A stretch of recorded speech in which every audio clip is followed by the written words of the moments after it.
2 फरवरी 2026 जब देश के नेता विपक्ष राहुल गांधी ने पूरी की पूरी मोदी सरकार के एक घिनौने सच को जनता के सामने लाकर रख दिया।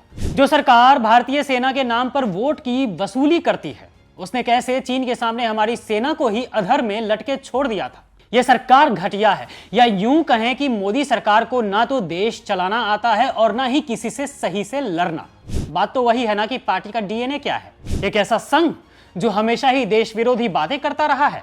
खैर, जानिए कि आखिर मसला क्या है जो 2 फरवरी को 2 बार सदन को स्थगित करना पड़ा। दरअसल सदन के भीतर माहौल तब गर्म हो गया जब राहुल गांधी ने लद्दाख और चीन के मुद्दे पर मोदी सरकार को घेरना शुरू किया। लेकिन हुआ वही जिसका अंदाजा पहले से ही लगा रहे थे विपक्ष के नेता। स्पीकर ओम बिरला से लेकर राजनाथ सिंह और बीजेपी के तमाम दिग्गज नेता उन्हें टोकने के लिए खड़े हो गए। आखिर ऐसी क्या बात है जिसे छिपाने के लिए पूरी सरकार ढाल बनकर खड़ी हो जाती है, पता नहीं। खैर, पहले सुनिए राहुल ने जो कहा उसे। I consider the matter of national security to be the most important matter in this country. I am raising a matter of national security. It is uncomfortable for the defense minister. It is uncomfortable for the prime minister. I understand it. तो सुना आपने। अब देखिए, इन्हें कुर्सी से उछल पड़े हैं क्योंकि दुख हुआ है इन्हें। इसकी असल वजह यह है कि पूर्व सेना अध्यक्ष जनरल मनोज मुकुंद नरवणे का वो खुलासा जिसने मोदी सरकार की रणनीति को जनता के बीच चर्चा का सवाल बना दिया है। तभी तो इसी बात के डर से राजनाथ सिंह ने राहुल गांधी की कही बातों को गलत साबित करने की नाकाम कोशिश की। देखिए ना इन्हें कैसे कुर्सी से उठ खड़े हुए और बोलने लगे।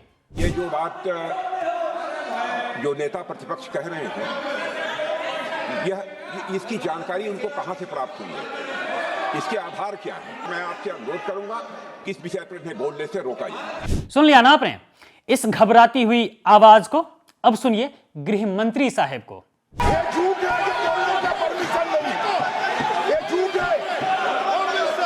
सबके सब घबराए हुए हैं। दोस्तों, मामला 31 अगस्त 2020 की उस रात का है जब लद्दाख की चोटियों पर युद्ध जैसे हालात बने थे। रात के 8:15 बजे नॉर्दर्न कमांड के प्रमुख योगेश जोशी का फोन जनरल नरवणे के पास आता है। खबर मिलती है कि चीन के 4 टैंक रेचिन ला की पहाड़ी की तरफ बढ़ रहे हैं। यह वही जगह थी जिसे भारतीय सेना ने बड़ी मुश्किल से फतह किया था। नरवणे तुरंत एक्टिव होते हैं। वे रक्षा मंत्री राजनाथ सिंह, एनएसए अजीत डोभाल और सीडीएस उस वक्त के बिपिन रावत को फोन घुमाते हैं। उनका सवाल सीधा था, मेरे लिए आदेश क्या है जनाब? क्योंकि प्रोटोकॉल के मुताबिक बिना ऊपर की मंजूरी के एक भी गोली नहीं चलाई जा सकती थी।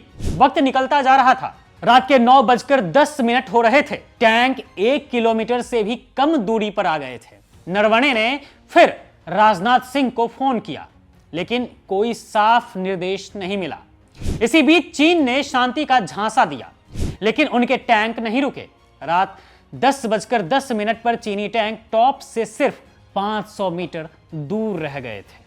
लेफ्टिनेंट जनरल जोशी ने साफ कर दिया था कि अब इन्हें रोकने का एक ही रास्ता है, आर्टिलरी से फायरिंग। सेना तैयार थी, बस एक आदेश का इंतजार था। लेकिन दिल्ली में बैठी मोदी सरकार फैसला लेने में हिचक रही थी, क्योंकि मामला पाकिस्तान का नहीं, चीन का है। नरवणे की कही जिन बातों पर राहुल गांधी ने इसको सदन में उठाया, उसी को लेकर हम बताते हैं आपको क्या है।